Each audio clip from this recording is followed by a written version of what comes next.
Bible tapos mag-pray na, uwi na tayo. Diba? Kasi mamaya, meron tayong lakad, atin tayo ng church anniversary. So pagkatapos nito, ay anuin natin para malaman sinulat ng sasama so that malaman natin kung kakasya lang tayo sa sakyan. Although kasya tayo sa sakyan kasi may nag-rent na tayo ng isang L300. Pero kung hindi naman magagamit yun, bibitawan na natin. Okay? Sabihin din natin na itutuloy. But I encourage na maganda lahat tayo makasama para maging pagpapala tayo doon at maging pagpapala yung mensahe ng Diyos po sa atin. Amen po ba mga kapatid? Amen. Okay. As we start, and of course, you will still remember every month of March is our missions emphasis. Am I right? It will be our missions conference. Tama, tuwing March. But this year ay wala tayong conference na tatawagin, kundi gagawin natin para evangelism, missions evangelism. So one of our goal is to invite our loved ones, especially kung sino po una natin maimbitahan, mga malalapit sa atin, mas maganda. Amen? Mga loved ones natin o kaibigan natin, especially na hindi pa nakakakilala sa Panginoon, invite them in our church at meron tayong speaker makapakakinig sila ng kaligtasan at maging pagpapalat po tayo sa kanila. Amen mga kapatid? Amen. So what we did last year is conference and we invite all the harvesters kaya punong-puno tayo dito, dyan sa labas, dyan sa kalsada, tama? Pero pinagpala tayo ng Panginoon. Amen? At well, anyway, I just want to remind that this March is our missions embassy so that we can refresh patungkol po sa mission na marahil nakakalimutan na natin what is mission is all about. Amen? What is mission in the Bible and how can we apply mission especially in our church, personally, sa buhay po natin. Tama po ba? Because without mission, there's no church. Without mission, mga kapatid, hindi tayo makakakilala sa Panginoon. Tama? Ibig sabihin, mission is especially ay ang ating Panginoong Jesucristo na pumarito dito sa lupa, sabi ng Bible ay hanapin, iligtas ng mga nawawala.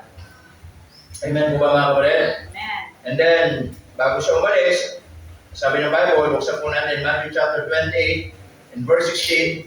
Sabi ng Bible dyan in verse 16, Then the 11 disciples went away into Galilee, into a mountain where Jesus had appointed them.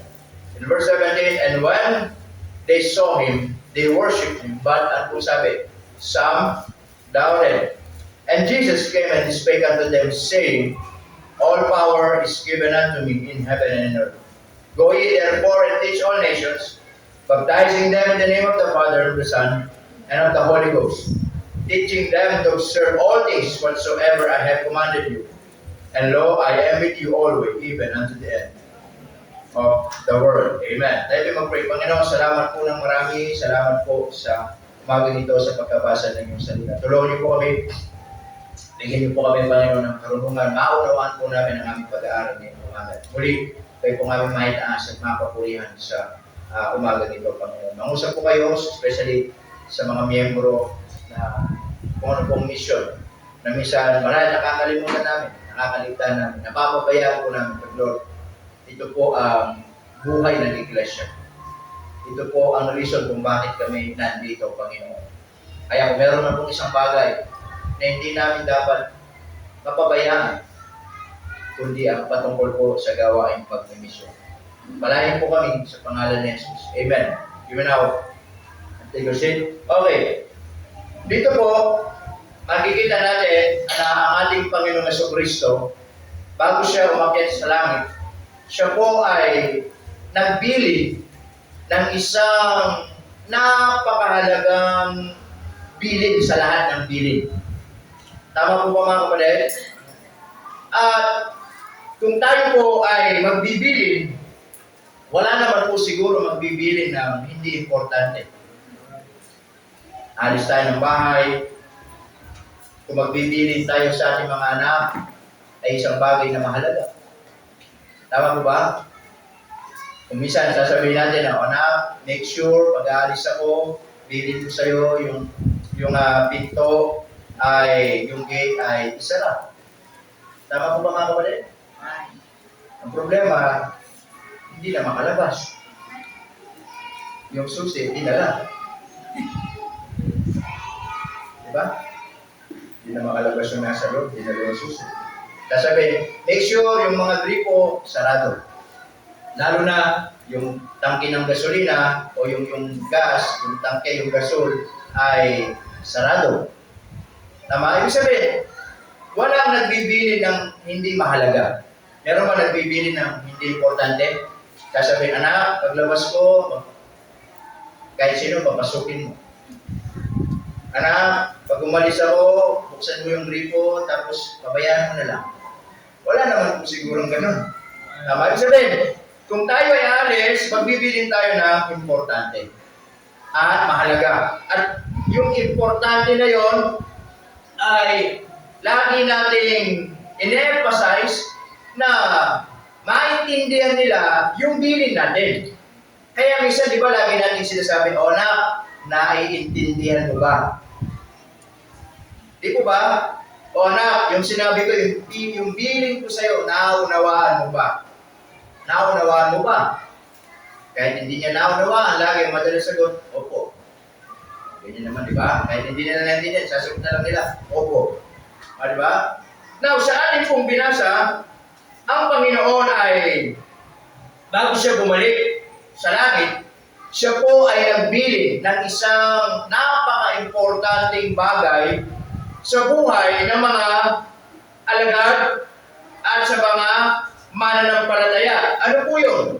Ang sabi ng Biblia dyan, in verse 19, go ye therefore and teach all nations, baptizing them in the name of the Father, the Son, and of the Holy Ghost. In hanggang verse 20, yung tawag po natin dito is the Great Commission.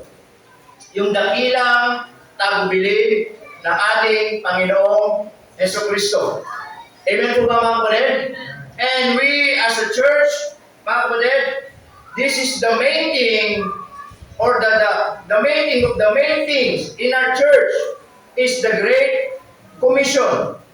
Na ito yung isang bagay na ibinilin ng Panginoon sa alagad o sa mga disciples or sa church na napaka-importante. Kung meron ng isang bagay na huwag nating papabayaan, yun po yung dakilang tagubilin.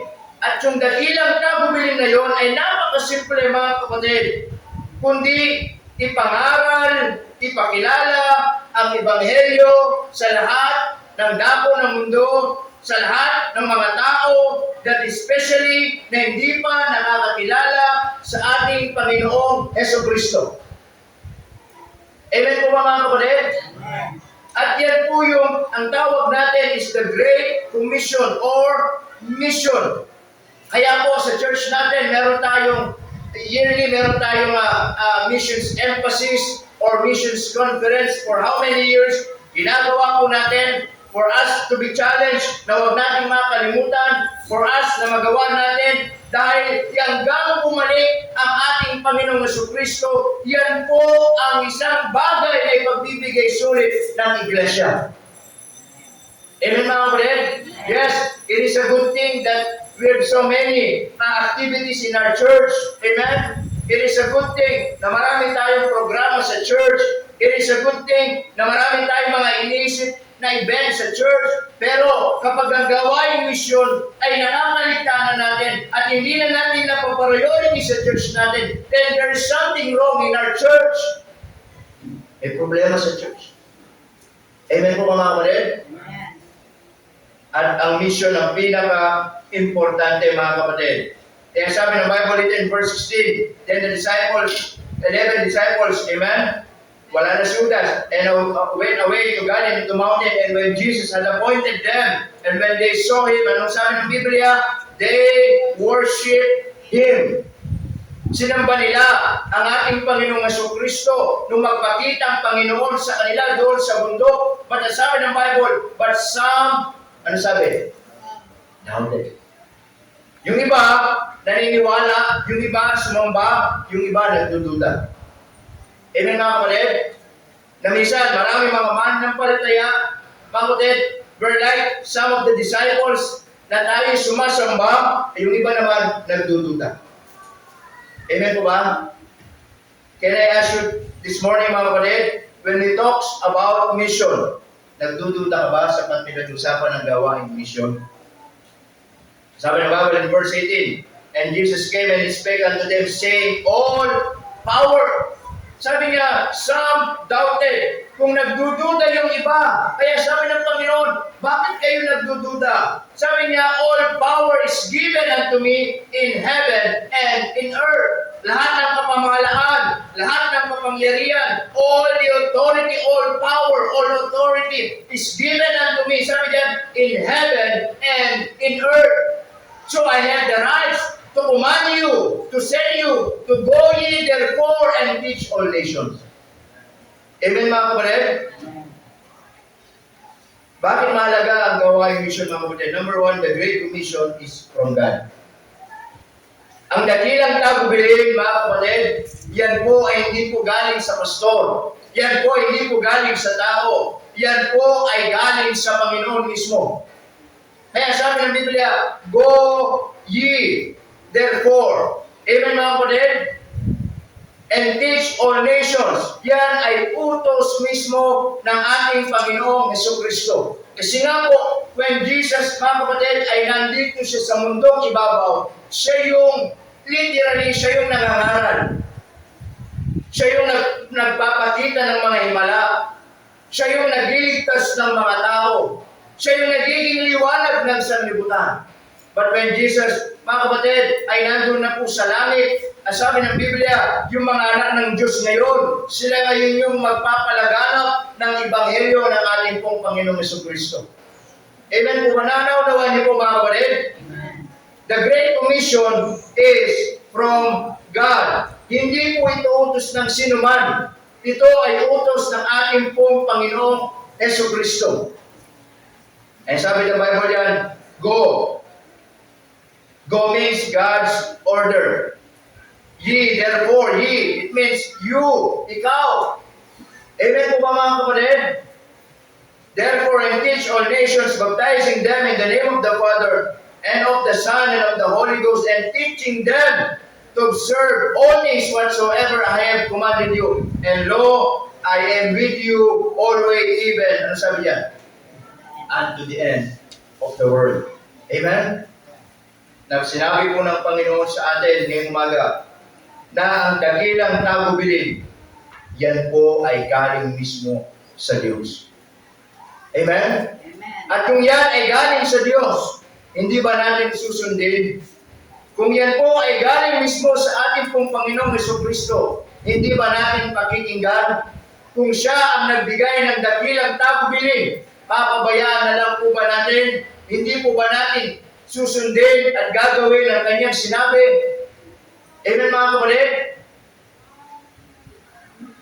Magpasalamat tayo. Merong nag-vision sa mundong ibabaw nito. Amen mga kapatid? In Luke chapter 19 verse 10, sabi ng Bible doon mga kapatid, for the Son of Man is come to seek and to save that which was lost. The greatest missionary, mga kapatid, na pumunta dito sa mundong ibabaw, wala pong iba ang ating Panginoong Jesucristo. Nakita ng ating Panginoon that, mga kapatid, na ang tao ay walang magagawa para iligtas ang kanyang sarili. Na tayo po ay hopeless and helpless, and we can do nothing, mga kapatid, to bring our soul to heaven. But because of the greatest love of God, He sent great missionary. And that is, mga kapatid, His only begotten Son. Ngayon, inabot tayo ng ating pong Panginoon. Amen, mga kapatid? Dahil sabi ng Biblia, inabot tayo ng Panginoon ngayon, nakasumpong na tayo. Then, sabi po mga kapatid, tayo ngayon ang magiging ilaw ng sanglibutan ng ibabaw kong ito. Tama? All of us, we can be a missionary. Alam niyo po ba, ang pagbabahagi ng salita ng Diyos, hindi lang po yung nakaatang sa pastor. Hindi lamang po yung nakaatang sa mga leaders. Hindi lamang po nakaatang yan sa mga kung sino-sino po dito sa church na meron po mga posisyon. Yan po ay iniwan sa church. Amen mga kapatid? Ibig sabihin, yan po ay iniwan sa lahat ng mananampalataya. Sa lahat ng anak ng Diyos. Amen? So I want you to take note and understand that the Great Commission is from God. Galing mismo kasi sa Diyos yan. Kung ako nagsabi, pwede kayo huwag maniwala. Pero mismo ang Panginoon nagsabi, mga kapatid, amen? That the Great Commission is from God. Number 2, I want you to understand, mga kapatid, doing not and participate not in the Great Commission of God is disobedient to God. Amen po ba mga kapatid? So simple. Ang sabi ng Diyos, mga kapatid, go ye therefore and teach all nations. It means there was a command. There is a command from God. Amen? There is a mandate from God. Sabi diyan, go ye. But if we will not obey and participate of that great commission, then we are disobedient to God. Amen mga kapatid? Kasi po, ang kausap dyan ng ating pong Panginoon, ang mga mananampalataya, ang mga alagad. Amen? Kaya sabi ng Biblia in verse 17, kapatid, some, when they saw him, they worship, but some doubted. Yung iba, nakinig, sumamba, yung iba, nagduda. Amen? Kaya po tayo, meron tayong mga ministry sa church natin. And I'm always encourage everyone na lagi remind to participate. Amen po ba mga kapatid? Bakit natin sinasabi na pag-participate tayo pag merong mga ganitong gawain, pag merong mga missions conference, merong mga patungkol sa mission, o hindi lang patungkol sa mission, amen? Nagtuturo tayo ng mga bata, nagsusoul winning tayo every Saturday, may mga ginagawa tayo. Lahat ng mga yon ay, we can say na iba't iba ng mga paraan ng ministry natin. But at the conclusion ng mga ginagawa natin is, mga kapatid, to reach people to Christ. Amen po ba mga kapatid? Amen. Kaya tayo nagtuturo ng mga bata.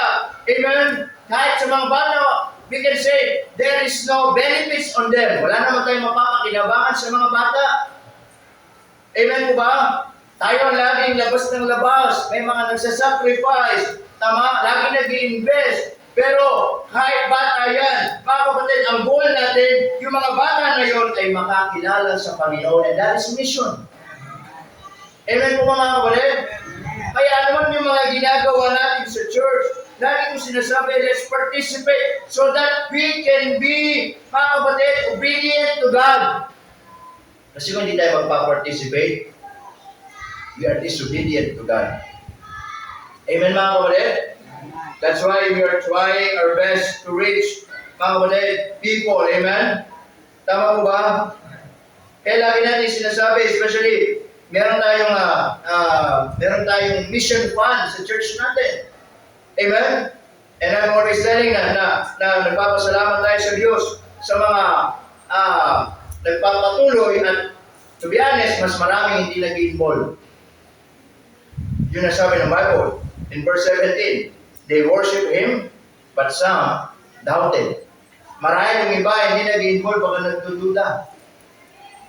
Baka maraming iba na hindi nag-involve, baka sinasabi na wala namang patutunguhan yan. Amen mga kapatid? Kung mabibilang ko sa kamay ko, bilang ko lang kung sino nag-involve sa gawain mission. What if lahat tayo mag-involve? Mas marami tayong maabot. Amen mga kapatid?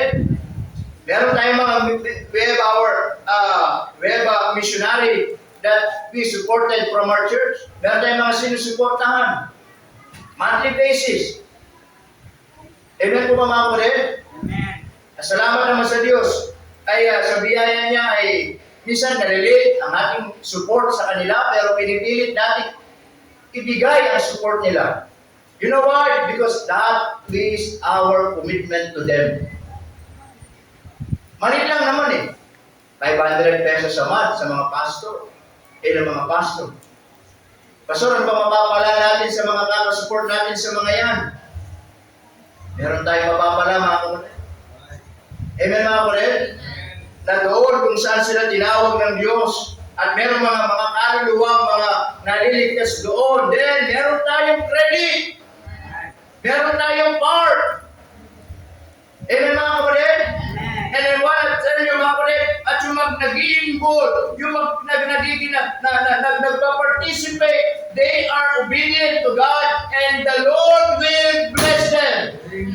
Pero yung mga di nag-i-involve, hindi pagpapalaya ng Diyos. And they are became disobedient to God. Hindi natin sinusunod ang Diyos. Amen mga kapatid? Kaya lagi natin sinasabi, let's participate in our mission fund, let's participate. It doesn't matter, mga kapatid, kung malaki yan. Kung hindi nyo kayang malaki, then simulan nyo sa maliit. It's better kahit maliit kaysa wala. Pastor, estudyante lang po ako. Saan pa rin kaya kita? Amen mga kapatid? Mga estudyante ngayon magastos. Tanong ko sa inyo, nag-i-involve na ba kayo sa mission? Amen mga kapatid? Kung kayo wala pang part sa gawain mission, tigil-tigilan nyo. Minsan inuuna nyo yung mga bagay na kinagagastosan nyo, walang kakwenta-kwenta. Pagdating sa gawain mission, di kayo makapagbigay. Shame on you. Ganito po ako magsalita dito. Amen mga kapatid? Amen. Dahil kapag yan kinasanayan ninyo, mawawala yung interest ninyo kung ano yung pinaka-importanting bagay sa gawain ng Panginoon. Amen mga kapatid? I don't care kung ano yung mga pinagagastusan ninyo. I don't care yung mga bagay-bagay na yan. But what I'm talking and what I care is meron dapat tayong involvement sa gawain mission. Amen po ba mga kapatid? Tama po ba? Minsan, kung makapagpaload tayo, wagas. Minsan, kung mga napagagastusan natin, ay di natin, minsan wala tayong pakialam kung magkano lumalabas sa pera natin. I don't care about that. What I care is this. Meron pa bang bahagi sa gawain mission? Amen mga kapatid? Amen. Tama po ba?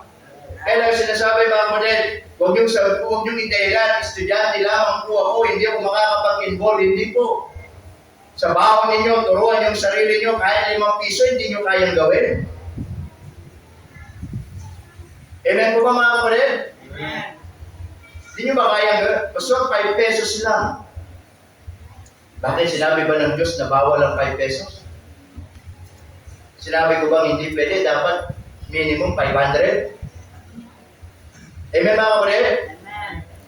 Naunawan niyo po mga kapatid? That 5 pesos, mga kapatid, when you involve in mission, the Lord will bless you. Amen. Kasi ito ang punto ko dito. Especially you young people. And we're praying, especially sa inyo, because you are the next generation. Amen mga kapatid? Ayaw ko na kayo ang papalit sa amin balang araw na wala kayong pagmamalasakit sa gawain mission. Naunawa niyo mga kapatid? Anong simbahan ang magiging kalalabasan kapag tayo o kayo hindi mahalaga sa inyo ang gawain mission? Sayang. Amen mga kapatid? Amen. Dahil dito sa church, lagi kong sinasabi, kung meron mang isang mahalaga, yun po yung gawain mission. Tama? Amen po ba? You can involve in any amount. Amen? 10 pesos. Hindi nyo ba kaya ibigay ang 10 pesos a month? Amen mga kapatid? Can I ask you practically, mabigat ba yung 10 piso buwan-buwan? And how many young people we have right now? You can say 20 young people. 20 times 10. Huh? 200. That 200 is a big help for one missionary. Amen mga kapatid? Just 10 pesos in a month. And 10 pesos in a month, if you will going to compute that, pwede nga gawin 30 pesos a month, so that 1 peso a day. Tama? And 30 pesos times 20. Ayan na po. Ha? 600. Abay, mas malaki may tutulong ng isang, nakakatulong na kayo ng isang missionary. Amen po ba mga kapatid? Did you get my point? The point is this, kailangan matuto tayong mag-participate. Kailangan matuto tayong mag-involve. Because if you don't want to involve, then, mga kapatid, we are disobedient to God. Amen po ba? And the Lord will not use us. And the Lord will not bless us. At magiging kasasanayan natin na hindi mahalaga sa atin ang gawaing misyon. Amen po ba mga kapatid? Because the fact, there are so many churches today na ang misyon ay hindi na mahalaga sa kanila. Tama? Wala na pong mission fund, hindi na mahalaga sa kanila mag-support ng mga missionary. Amen? And I want to tell you, tignan niyo yung mga ganong churches. Nagsasara, bumabagsak, hindi binibless ng Diyos. Bakit? Because they are disobedient to God. Amen po ba mga kapatid? So doing that and participate in the Great Commission of God is disobedient to God. Kaya nga po, ngayong umaga, dahil po sinasabi, mga kapatid, let's participate in mission. Amen? Let's participate in mission. Because, mga kapatid, in mission, there is life. In mission, mga kapatid, there is hope. Sa bawat naitutulong natin, sa bawat nakaparticipate natin, may mga kaluluwang na naliligtas. May mga kaluluwang na aabot ng Ebanghelyo. Yung 5 pisong binibigay mo, may participate ka. At mayroong mga kaluluwang nakakakilala sa Panginoon. Amen mga kapatid? What is the essence? Bumili ka ng 1,000 halagang bagay na wala namang kaluluwang investment dyan. Amen mga kapatid? At bumasos ka at nag-participate ka ng 10 pesos doon sa mission at may kaluluwang naligtas. Do you think, sino mas mahalaga sa harapan ng Diyos? Amen po ba? I believe mas matimbang yung kahit 5 pesos siya na alam ng Diyos, in-invest mo sa gawaing mission. Amen po ba mga kapatid? Amen. So don't be disobedient to God. Let's be obedient to God by doing and participate the Great Commission. Amen po ba mga kapatid? I hope naiintindihan po ninyo, especially young people, what I'm talking about. Amen? Because if there is no mission, you are not here right now. Amen? Kaya yung mga ginagawa natin, mga pastor na sinusuportahan natin from our church, bawat kaluluwang naabot nila doon, kung saan sila tinawag ng Diyos, meron tayong bahagi. Amen po ba mga kapatid? And the Lord bless you. And I want to make sure, mga kapatid, your investment in mission, hindi yan mawawala ng kabuluhan. Hindi yan masasayang. Pera nyo yan. Hindi ko pera yan. Amen? Amen mga kapatid? And I am the one to make sure and give you an assurance na yung mga yan, kahit maliit, na pupunta doon sa mga pastor na sinusuportahan natin. Amen mga kapatid? Ako hindi ako nag-request na, every 2 months, mag-report kayo sa amin kung ano nangyari dyan sa mga lugar ninyo. Hindi po ako ganun. Hindi ko kailangan ng report, hindi kayo naglilingkod sa amin. Amen mga kapatid? Basta nagbigay miyembro, ako yung mag-aabot sa inyo, then bahala na kayo dyan. Amen mga kapatid? Amen. Kami alam namin, pagpapalain kami ng Diyos. Amen po mga kapatid? Amen. Hindi ko na kailangan may report. Yung iba kasi ganun no report, no support. Tama? Okay, kilala niyo ako mga kapatid, hindi ako ganun. Salamat na lang kayo, may Facebook kayo, minsan magkikita yung mga ministry nila. Praise the Lord for that. Amen?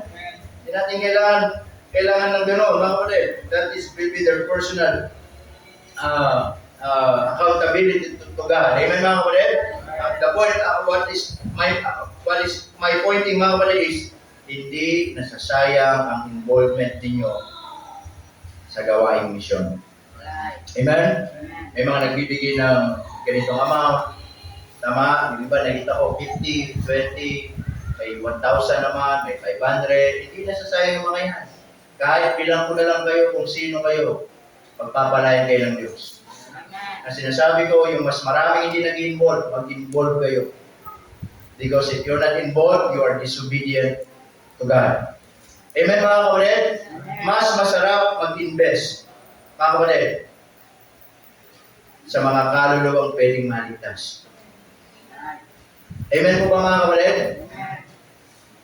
Then lastly, mga kapatid, not only the great doing not and participate not in the great commission of God is disobedient to God, but also, listen to this, the great commission is a blessing from God. Alam niyo, blessing na tayo ay ginagamit po ng Diyos. Amen. Through vision. Blessing kayo ginagamit ng Diyos para makapag-support tayo ng missionary. Amen mga kapatid? Blessing mga kapatid na tayo ay ginagawa natin ang kalooban ng Diyos. Blessing na tayo mga kapatid ay sumusunod sa tagubilin ng Panginoon. Amen mga kapatid? Because as we obey the Lord will bless us. Can I ask you, kumusta po yung mga nag-involve sa gawaing misyon? Sawa na ba kayo mag-support sa misyon? Sasawa na ba kayo? Tanong ko, hindi ba kayo pinagpapala ng Diyos? Papala kayo ng Panginoon. Bakit?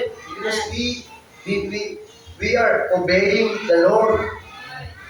Amen mga kapatid? Tama po ba?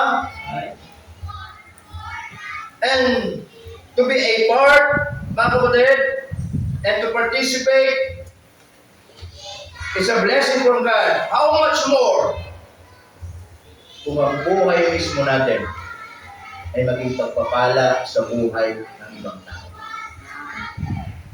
Amen mga kapatid? Amen. Can I ask you, kailan ginamit ng Diyos ang buhay nyo para may kaluluwang maligtas?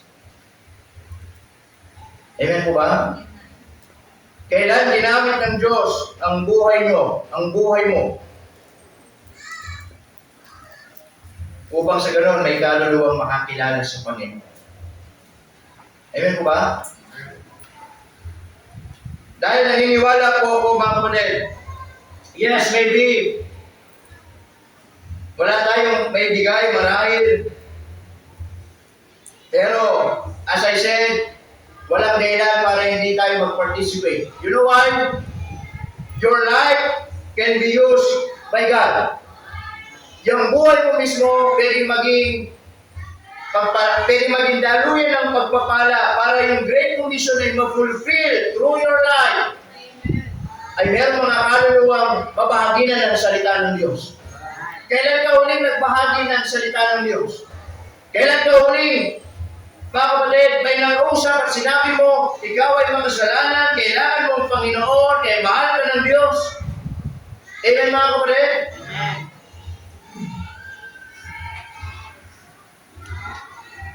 The Great Commission is a blessing from God. Listen to this. Huwag natin hayaan masayang ang buhay natin sa ibabaw ng lupa na hindi naging pagpapala ang buhay natin. Amen po ba? Amen. Student, matatapos na yung school year. Meron na ba kayo nadalang kaklase sa Panginoon? Matatapos na yung pasukan. Meron na ba kayo nasabihan, nabigyan ng gospel tract, sinabi nyo, mahal ka ng Diyos, kailangan mo ang Panginoon. Amen mga kapatid?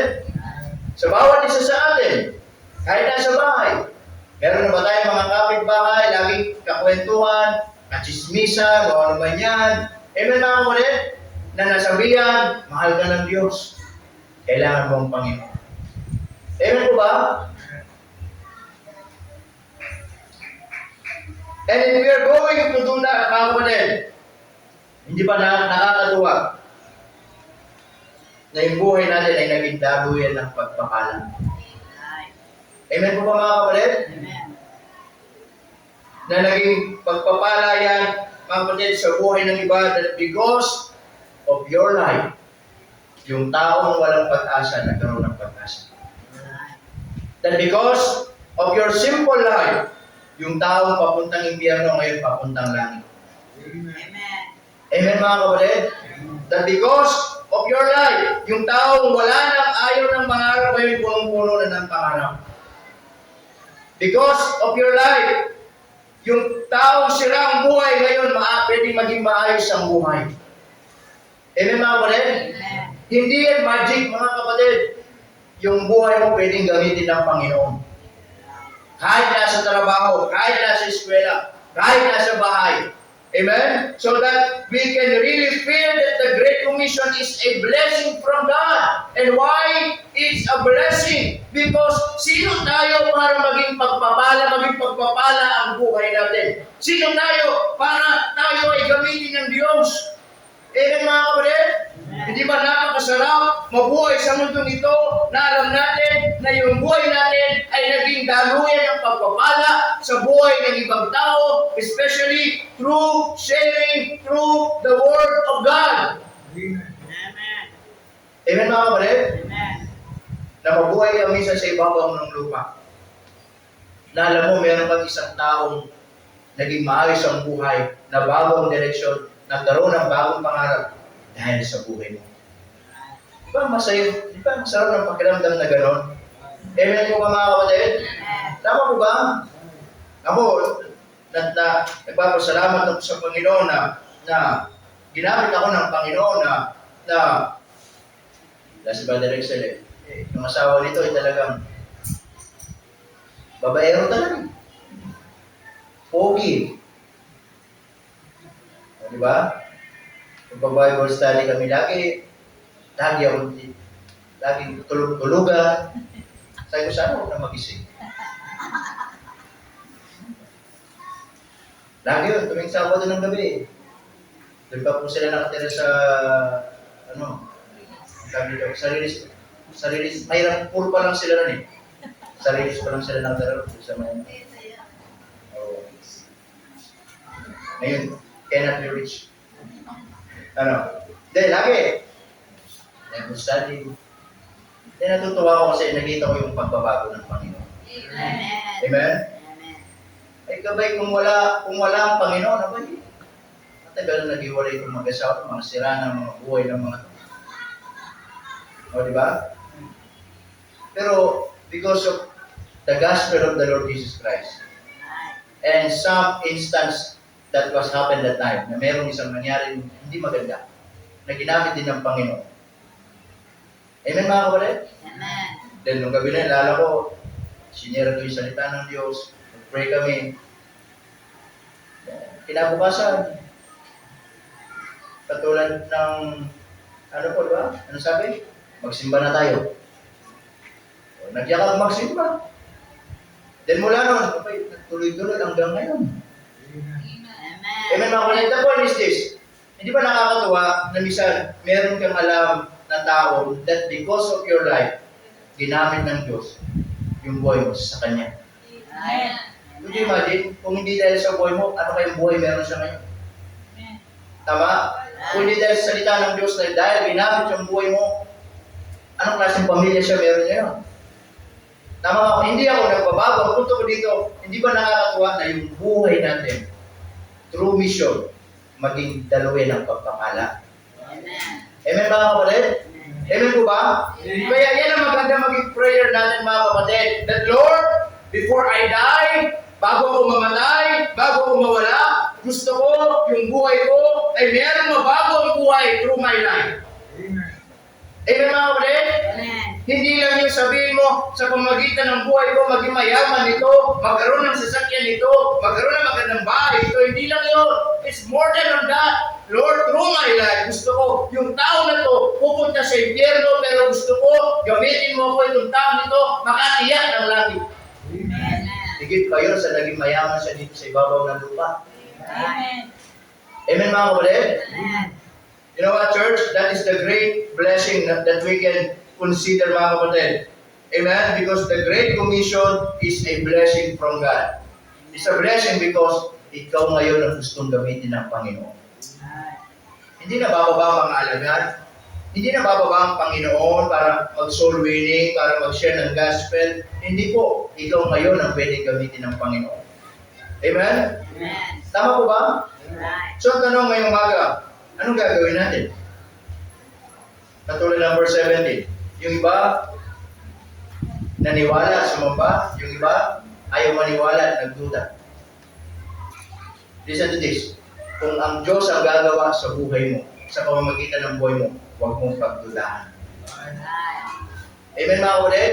Amen. Huwag nating pagdudahan at limitahan ang kayang gawin ng Diyos sa buhay ng ibang tao at gustong gamitin ng Diyos ang buhay mo para sa kanila, huwag mong pagdudahan. Just allow it that God use your life. Sino tayo para pigilan ang kapangyarihan ng Diyos? Amen mga kapatid? Tayo nga nabago ng Diyos eh. Tayo nga niligtas ng Diyos eh. Ibang tao pa kaya? Amen mga kapatid? Amen. Tama po ba? Oo. Si Brother Efren eh. Oo. Pasimba-simba na yun dito, nanginom pa ng alak. Ano? Kilala niyo ba si Miro Angeles? Ha? Yung dating artistang mahabang mo, kamukha nito yun. Nung dati yun. Ngayon, mas pogi pa siya doon. Kasi nakakilala sa Panginoon. Amen. Si Simba dito, mahabang ko. Yung anak nila eh, baby pa si Kaya, nagawdo pa. Oh. Diba? Eh, binago ng Panginoon. Amen mga kapatid? Amen. Ang punto ko, huwag nating ilimitahan ang kayang gawin ng Diyos. Kung gusto ng Diyos gamitin yung buhay mo para sa buhay ng ibang tao, huwag mong pigilan. Right. Dahil blessing yun na ikaw ang gustong gamitin ng Diyos. Amen. Amen po ba mga kapatid? Amen. Tama po ba? Oh, Sister Charmy. Kung di naligtas siya, naku. Adik na yan sa rilis. Yan ang taga-ano ngayon dyan sa rilis, taga-deliver ng mga basura. Kita yung itsura niya noon, ngayon mukhang daw niya. Kita yung itsura niya noon yan, pambihira. Hindi kayo makapaniwala. Paano talagang, nakakilala sa Panginoon. Kung hindi nakakilala sa Panginoon, tingnan mo yung anak niya. Ito yung taga-deliver niya rin. Kung saan ito. Hindi ito, maliit pa ito. 2 taon pa lang ito nun eh. Ngayon, malaki na. O, di ba? The point is this, tingnan nyo. Dahil naabot kayo ng Ebanghelyo, nabago ang buhay ninyo, lahat pwedeng mabago. Amen. Amen? Walang imposible sa Panginoon. Right. Tama mga kapatid? Amen. Amen po ba? Amen. O, si Tatay Chris na nga lang eh, no? Tatay Chris. Hindi talaga ito nabago eh. Ako, huwag niyo aawain eh. Susumbong ko talaga kayo sa bodyguard ko. Ha? Hindi ito nakakilala sa Panginoon. Binibigyan ng tambang bihira yan. Amen mga kapatid? Amen. Oo. Minsan nga Tatay Chris, mag-testimony nyo kayong buhay niyo dito, ha? Minsan, testimony po kayo. Kwento nyo lang kung ano yung naging buhay nyo dati. Para sila makita nila kung gaano makapangyarihan ng Panginoon. Tama? Amen? Yung mga ayaw makinig, itong ba nyo? Pag ayaw makinig. Malupit ang testimony nito ni Tatay Chris. Hindi Ryan, sipin mo, ngayon, nakakilala sa Panginoon. Amen lang ako. Lalo na pag si Brother Garo na nag-testimony dito. Kikita nyo lang kung anong buhay niyan dati. Ang kapal ng buhok niyan dati. Nung nakilala si Sister Miriam, naubos. Tama ba? Tama ba? Ha? Puro problema. Doon na to. Makapal pa ang buhok niya doon. Yung anak ni, 2 taon pa lang si Kobe. 2 taon pa lang si Kobe ba? Magdadalawa o. Maliit pa lang. Tapos makapal pa ang buhok niya. Kaya si Sister Miriam, nauubos ang buhok. Anyway, could you imagine that? The point is this, lahat tayo may patotoo paano tayo binago ng Diyos. Hindi ba natin bibigyan ang buhay ng iba na magkaroon ng magandang patotoo din sa pamamagitan ng buhay natin? Amen mga kapatid? Tama po ba? The point is this, the Great Commission is a blessing from God.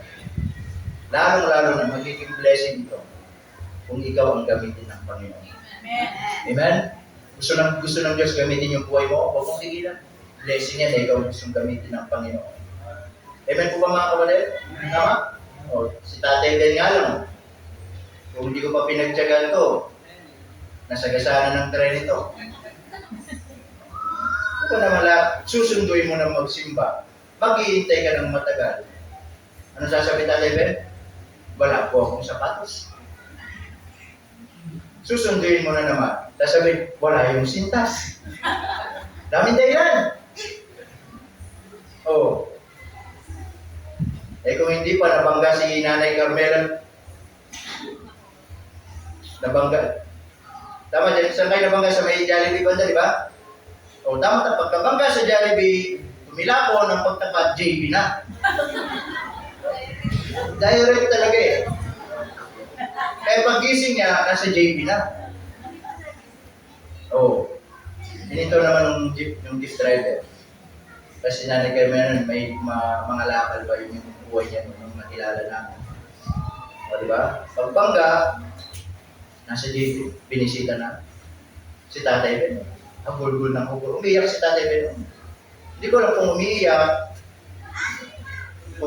umiyak sa tear of joy, o nangihinayang. Bakit buhay ka pa? Ano umiyak nito eh? Pero umiyak. Pero niya, yung ganun pangyari, nagsimba na rin siya, nagtuloy-tuloy siya pagsisimba. Tama mga kapatid? O, ang punto ko mga kapatid, we have our own testimony kung paano tayo binago ng Diyos. Sana yung ibang tao maranasan din nila na magkaroon ng magandang patotoo dahil sa buhay mo.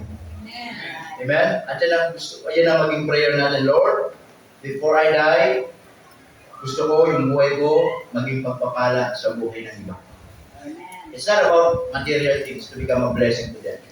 It's not about money, it's not about mga material things, mga kapatid. It's about yung buhay nila, una, makakilala sa Panginoon, and little by little, maging maayos ang buhay nila.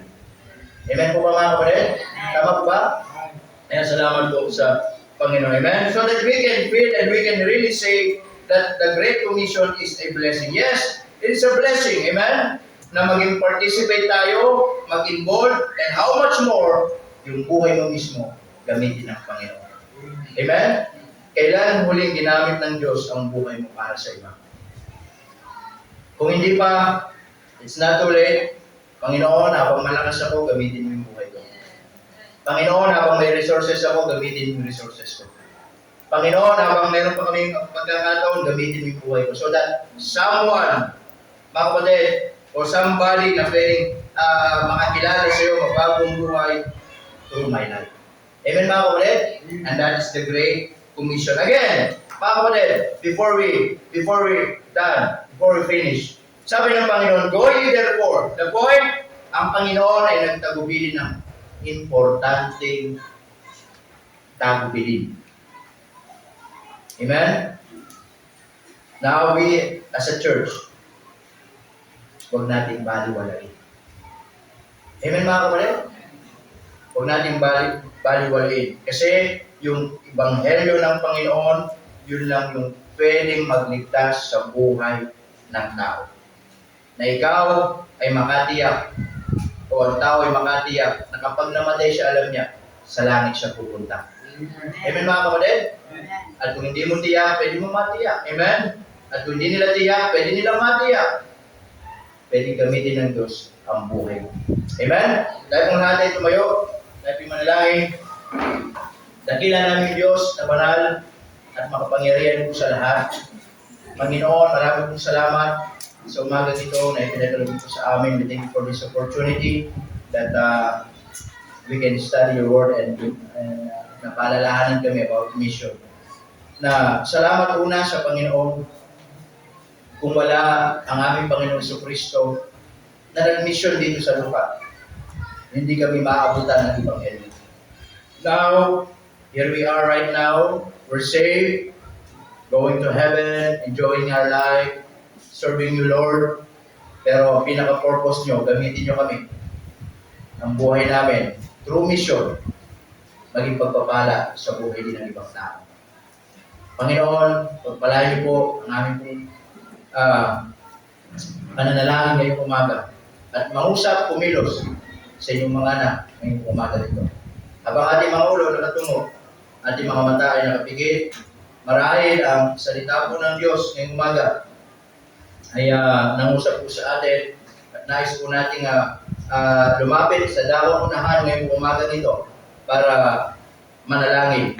Kung meron po, you may come. The altar is open for you to come para manalangin sa Diyos.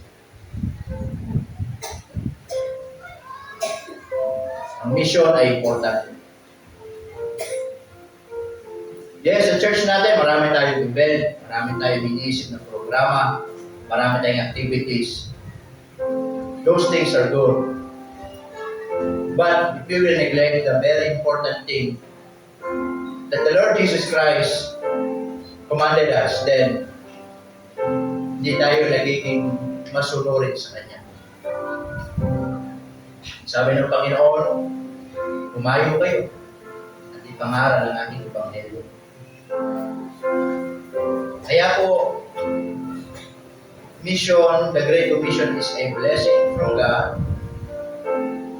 Dahil iba yung nagiging part ka ng mission. Iba po yung nag-involve ka sa pagbibigay ng pera para masuportahan yung mga missionary. Pero alam niyo, iba rin yung saya na yung mismong buhay mo ay gamitin ng Diyos. Para yung kaibigan mo, yung kaklase mo, yung mahal mo sa buhay, yung mga tao malapit sa iyo, ay makakilala sa Panginoon. Di ba nakakatuwa because of your life? Nang dahil sa buhay mo, may mga taong naayos ang buhay. Nang dahil sa buhay mo, may mga taong naayos ang pamilya. Nang dahil sa buhay mo, may mga taong nabago yung direksyon. At alam mo, kung alam mo sa sarili mo na ikaw yung gustong gamitin ng Diyos when it comes to mission, whether resources, whether your life, your time, o ano man, don't hesitate na sumunod sa Panginoon. Huwag mong pigilan ng Diyos kung ikaw ang gustong gamitin ng Panginoon. Huwag mong pigilan. Blessing yan na ikaw ang gustong gamitin ng Panginoon. Kaya yun ang panalangin mo. You may come, you may come. You can pray, you can kneel, you can talk to God this morning.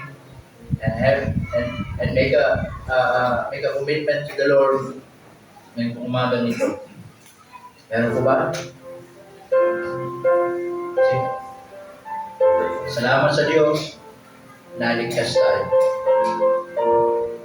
Marahil, meron pa tayo mga mahal sa buhay na hindi paligtas. Tayo ang gamitin ng Diyos para sila makakilala. Panalangin natin sila, makakilala sila sa Panginoon. Panalangin natin sila, maabutan din sila ng Ebanghelyo. Huwag tayong, listen to this, huwag tayong manghihinayang sa mga ginagastos natin, sa mga ini-invest natin, alang-alang sa isang kaluluwa na maligtas. Yan po ay hindi matatawaran ng pera. Yan po ay hindi matatawaran ng salapi. Yung kaluluwa na dapat patungo ng impyerno, ngayon, patungo na lang namin. It is because of God, yes, and also dahil ginamit ng Diyos ang buhay mo to be a channel of blessing. Panginoon, marami pong salamat ngayong umaga. Salamat sa inyong biyaya. We thank you, Lord, for this message that you shared to us and reminding us. And also, Panginoon, patawarin niyo po kami. Kung minsan na nineglect namin, nakakalimutan po namin. Panginoon, ang inyong dakilang tagubilin. But Lord, thank you for reminding us that mission is so important in our church, in every individual sa buhay mo namin. Pagpalain niyo po kami ngayong umaga, pagpalain po bawat isa sa pangalan ni Jesus. Amen. Please be seated. Okay, tayo